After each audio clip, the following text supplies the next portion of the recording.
ఉమ్మడి కర్నూలు నంద్యాల జిల్లాల వైఎస్ఆర్సీపీ నేతలతో కర్నూలులో ముఖ్య సమావేశం నిర్వహించారు.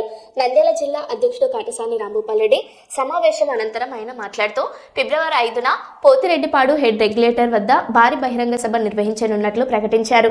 రాయలసీమ ఎత్తిపోతల పథకం, సాగు త్రాగునీటి ప్రాజెక్టులపై చర్చించినట్లు తెలిపారు. చంద్రబాబు హయాంలో సీమకు అన్యాయం జరిగిందని కాటసాని విమర్శించారు.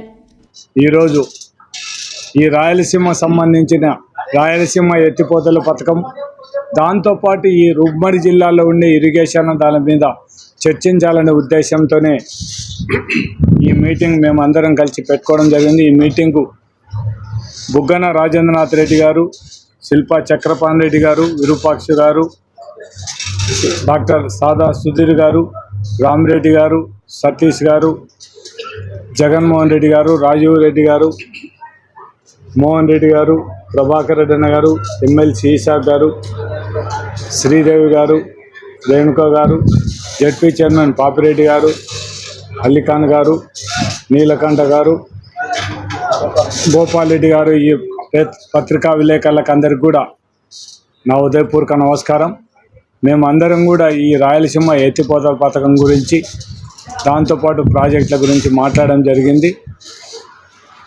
మేము ఈరోజు మా నిర్ణయం ప్రకారం అంతా కూడా ఈరోజు ఈ రాయలసీమకు జరిగే అన్యాయాన్ని, చంద్రబాబు నాయుడు వల్ల జరుగుతున్న అన్యాయాన్ని ఇంతకుముందు నుంచి కూడా మనం మొదటి నుంచి కూడా చంద్రబాబు నాయుడు ముఖ్యమంత్రిగా ఉన్నప్పుడు చూసినప్పటి నుంచి కూడా 99 నుంచి 2004 వరకు ముఖ్యమంత్రిగా ఉండి కూడా మొత్తం 94 నుంచి అంటే 95 నుంచి ముఖ్యమంత్రిగా 2004 వరకు కూడా ఆనాడు చంద్రబాబు నాయుడు అధికారంలో ఉండి కూడా రాయలసీమకు సంబంధించిన ఏ ప్రాజెక్టుల గురించి కూడా ప్రస్తావన చేయకుండా ఏ పనులు మొదలు పెట్టని పరిస్థితి ఆ రోజు చంద్రబాబు నాయుడు పరిపాలన చూడడం జరిగింది. దివంగత నేత రాజశేఖర రెడ్డి గారు ముఖ్యమంత్రి వచ్చిన తర్వాతనే రాయలసీమకు సంబంధించిన వరకు ఈ రాష్ట్రంలో అంటే ఉమ్మడి రాష్ట్రంలో ఉండే ఇరిగేషన్ ప్రాజెక్టులకు అన్నిటి కూడా పర్మిషన్ ఇచ్చి ఈరోజు ఒక జలదాతగా ఆనాడు దివంగత నేత రాజశేఖర రెడ్డి గారు తీసుకునే ప్రాజెక్టు వల్లనే ఈరోజు మనకి ఎస్ఆర్బీసీ కానీ, అంతకుముందు కోట్ల విజయభాస్కర్ రెడ్డి గారు కానీ, పివి నరసింహారావు గారు ఉన్నప్పుడు ఏదో కొద్దిగా జరిగిన దివంగత నేత రాజశేఖర రెడ్డి గారు ముఖ్యమంత్రికి వచ్చినప్పుడే ఈ గోర్కల్ రిజర్వాయర్ కానీ, అవుకు కానీ ఇవన్నీ కూడా పూర్తి చేసిన ఘనత దివంగత నేత రాజశేఖర రెడ్డి గారు. అప్పటి నుంచి కూడా మళ్ళీ ఇప్పుడు చూసుకుంటే 2014 నుంచి 2019 కూడా ఈ రాయలసీమ ప్రాజెక్టుల గురించి ఏం మాట్లాడని చంద్రబాబు నాయుడు కూడా మనం చూడడం జరిగింది. జగన్మోహన్ రెడ్డి గారు వచ్చిన తర్వాత తెలంగాణ వాళ్ళంతా కూడా 800 కంటే లోపల మొత్తం వాళ్ళు నీళ్లు తీసుకోవడంతో మనకు రావాల్సిన అవసరం ఉంది.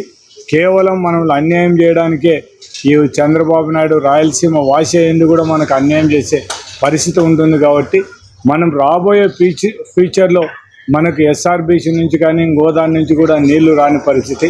మనకు రాయలసీమ ఎత్తిపోతల పథకం ఉంటే తప్ప, లేకుంటే మాత్రం మనకు రాయలసీమకు సంబంధించిన వరకు నంద్యాల, కడప, నెల్లూరు, చిత్తూరు పార్టీ ఇవన్నీ కూడా నీళ్లు రావాలంటే మాత్రం ఖచ్చితంగా మనకు రాయలసీమ ఎత్తిపోతల పథకం రావాల్సిన అవసరం ఉంది.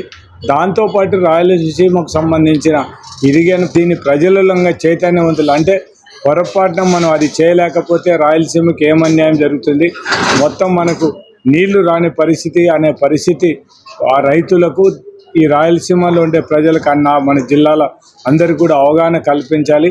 మనకు ఖచ్చితంగా ఈ రాయలసీమకు సంబంధించిన వరకు న్యాయం జరగడానికి మనం అందరం కూడా యునైటెడ్గా ఫైట్ చేయాలనే ఉద్దేశంతోనే ఈరోజు మేమందరం కూడా ఉమ్మడి జిల్లా నాయకులందరూ కూడా మాట్లాడడం జరిగింది. కాబట్టి మేమందరం కూడా ఒకటే ఏకగ్రీవంగా మేమందరూ కూడా నిర్ణయం తీసుకోవడం జరిగింది. ఈ రాయలసీమ కోసం ఖచ్చితంగా మనం రాయలసీమకు అన్యాయం జరగకుండా మనం అందరూ కూడా మన వంతు మనం ప్రయత్నం చేయాలా. అవసరం అనుకుంటే ఉద్యమాలు చేయడానికి కూడా మనం వెనకాడకూడదని చెప్పడం జరిగింది. కాబట్టి మేమందరం కూడా ఆ నిర్ణయంతోనే ఈ రాయలసీమ సంబంధించిన ప్రాజెక్టుల మీద ఫైట్ చేయడానికి నిర్ణయించుకోవడం జరిగింది. 5వ తేదీ కూడా మీటింగ్ జరగడం జరుగుతుంది. కాబట్టి మేమందరం కూడా ఏకగ్రీవంగా 5వ తేదీ నిర్ణయించుకొని ఆ రోజు మీటింగ్ కూడా ఏర్పాటు చేస్తామని కూడా పత్రికా ముఖంగా మీకు అందరికీ మేము విజ్ఞప్తి చేస్తాం.